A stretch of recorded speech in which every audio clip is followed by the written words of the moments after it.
Welcome back to the second series prediction for this year's playoffs on this channel. Today, we're going to be breaking down the Suns versus Timberwolves matchup and ending with a final prediction on who will win. Let's start with the Minnesota Timberwolves. When you trade for Rudy Gobert, it's because you want to get stops. And after an inconsistent defensive year last year, that's exactly what the Timberwolves did this past season. The Wolves play huge. 7-footers Gobert and Karl-Anthony Towns clogging the paint, the long and physical Jaden McDaniels and Anthony Edwards on the wing, and even more size off the bench, led by 6th Man of the Year candidate Naz Reid. Playing so big caused many improvements in nearly every defensive category, including defensive efficiency, where the Wolves led the NBA in points allowed per possession. At their best, they can apply that kind of pressure on the other end too. Lineups featuring the rim-running Gobert, sweet shooting Towns, dominant Edwards, and rock-solid point guard Mike Conley have scored 120.6 points per 100 possessions, which ranked them third in the NBA over the full season. Size, skill, a high-pressure defense, and 2 scorers capable of getting 50 is Minnesota's recipe. They had an incredibly high regular season ceiling and lived up to it. Now, we get a look at this postseason ceiling. After losing to Denver last year in the second round with both Chris Paul and DeAndre Ayton out with injuries, Phoenix updated its roster by flipping CP3 and Ayton for Bradley Beal, Yusuf Nurkic, and Grayson Allen. Their plan this year was to pair Kevin Durant and Devin Booker with a third All-NBA caliber player. The results of these changes this season were somewhat mixed. The Suns did win 4 more games than last season, did have a top 10 offense in the league this year, and did destroy opponents with Beal, Booker, and Durant all on the floor, scoring 123.3 points per 100 possessions, which is better than the Celtics. The issues they had during the regular season came with injuries.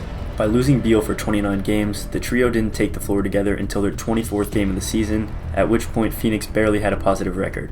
Beal, Booker, and Durant logged only 862 shared minutes together over 41 games, which is not nearly enough to develop the sort of chemistry and flow that would make them a top-tier contender. From a more positive perspective, Phoenix escaped the play-in by going 7-3 in their last 10 games of the season, headlined by beating the Wolves twice in 10 days, including Sunday's regular season finale. The Suns swept their regular season series going 3-0 with 3 double-digit wins. In mid-November, Durant and Booker combined for 62 points as the Suns scored 1.5 points per possession, which was Phoenix's most efficient offensive performance of the season in a huge blowout win.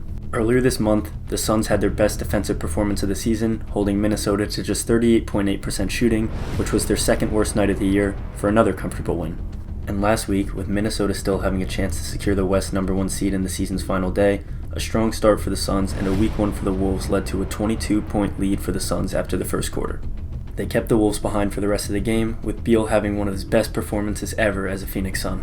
So, what is my final prediction? Well, I got the Suns winning this one in 6. This Wolves team has been great all season, but I hate this matchup for them. The exact shots that Minnesota forces are the ones that Phoenix thrives from. As much as I trust Ant, and as sure as I am that the Wolves coach Chris Finch will spend all week figuring out how to stop them, I just don't trust Minnesota shooters enough to break down the Suns' defense. And with all the uncertainty over the Suns' top guys staying healthy throughout the regular season, they are now healthy for the playoffs. That gives Phoenix more scoring opportunities than Minnesota, and with their big 3 healthy, a relatively easy path to the second round. But what do you think? Am I right?